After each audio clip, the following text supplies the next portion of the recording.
Hello guys, ફરીથી સ્વાગત છે તમારો એક નવા વિડીયોમાં। આજે અમે જઈ રહ્યા છીએ ગુપ્તેશ્વર મહાદેવ મંદિર અને વોટરફોલ। તો અમે બધા મિત્રો ચાલતા ચાલતા જઈ રહ્યા છીએ પાવાગઢ ગેટની તરફ। અને ભાઈ આપણને વચ્ચે મળી જશે લાલુ કૂતરો, એને લઈ લઈએ છીએ આપણે આપણી સાથે। અને થોડું આગળ ચાલતા ચાલતા આપણને વાંદરો મળી ગયો। અને ભાઈ રોડની સામેની સાઈડ હતું હનુમાનજીનું મંદિર, તો આપણે ચાલતા ચાલતા હનુમાનજીના દર્શન કરી લીધા। અને આપણે આગળ ચાલતા અને ભાઈ આ કાળી બંડીવાળા ભાઈને કઈ વાત જ નહીં કરવાની, એ તો હરેક વિડીયોમાં કંઈનું કંઈ કરતો હોય। અને ભાઈ ચાલતા ચાલતા આપણે અડધા જંગલમાં પહોંચી ગયા। અડધો રસ્તો ક્રોસ કરીને આપણે પહોંચી જઈએ છીએ ગુપ્તેશ્વર મહાદેવના મંદિરે।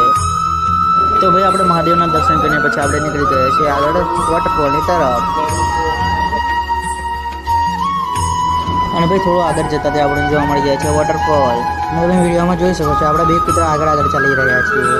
અને હા, જો ભાઈ તમે પાવાગઢ તરફ આવો છો તો આ વોટરફોલે જરૂર આવજો, ત્યાં આગળ આપણે બહુ મજા આવે છે યાર। અને હા ભાઈ, આ ધોધે અમે જઈને ખૂબ મજા કરી, તમે પણ આવો તમારા મિત્રો સાથે, બહુ મજા આવશે।